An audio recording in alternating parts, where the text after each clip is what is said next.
Vauxhall Victor FE, 1972–76.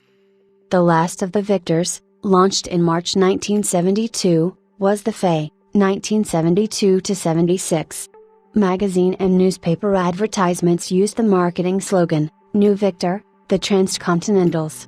The car appeared substantially larger than its predecessor, but was actually no wider and only 2 inches, 5 centimeters, longer, with much of the extra length accounted for by larger bumpers.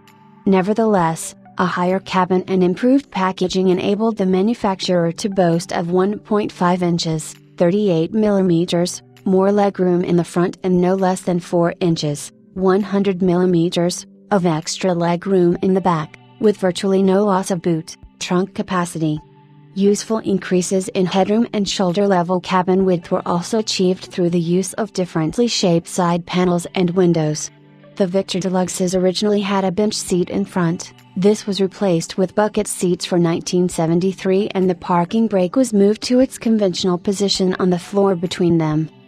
Most UK cars in this class featured manual transmission, and with the FE, Vauxhall belatedly fell into line with their principal UK competitor by including a 4-speed gearbox, available only at extra cost on the old Victor FD, as standard equipment.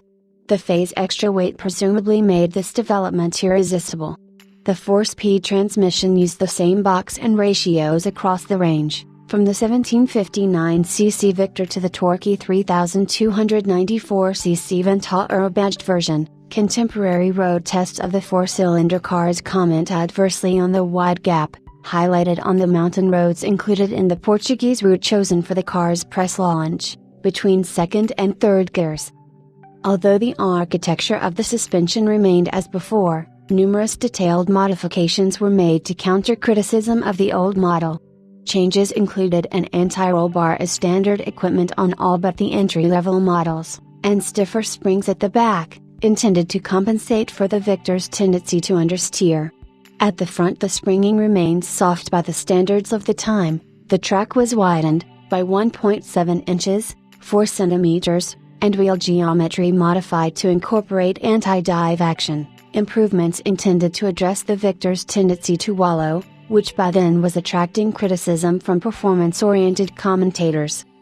The new Victor shared its floor pan with the Opel Rekord but retained a distinct body shell, its own suspension and rack and pinion steering as opposed to the Rekord's recirculating ball unit. The front end incorporated the then advanced detail of having the slim bumper bisect the grille, with a third of the grille in the side lights, on quad headlamp models, below the bumper line. Comparisons between the Victor and the broadly similar Russell-built Opel Rekord Series D were inevitable. An important difference from the back seat involved the rear doors. The Opel's door incorporated rear quarter lights and windows that wound fully down into the door, whereas Vauxhall's designers preferred the cleaner, uncluttered look arising from their elimination of rear quarter lights.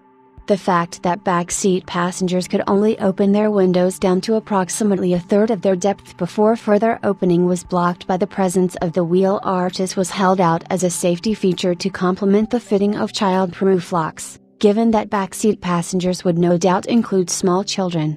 Despite the absence of shared body panels anywhere that they could be seen, detailed investigation disclosed that minor assemblies such as the door locks and the wiper mechanisms were shared with the Opel Rekord D. The FE Victor was the last Vauxhall to be designed independently of Opel. The engines were carried over from the FD range, although enlarged to 1759cc and 2279cc. For a short period, the straight 6 engine was used in the Ventara and 3300 SL models, the latter effectively a Victor estate with lesser trim than the luxury Ventara. In spite of the heavy engine, the 3300 SL estate did not originally have power steering. This only arrived for the 1973 model year. The estates had a more sloping rear, similar to a hatchback, than the Rekord equivalent. The 4-cylinder FE estate in fact had perfect 50-50 weight distribution. For the 1974 model year, the Victor underwent a light facelift with some interior modifications as well. 1974 finally saw the introduction of a proper Ventara estate, along with running changes for the rest of the range.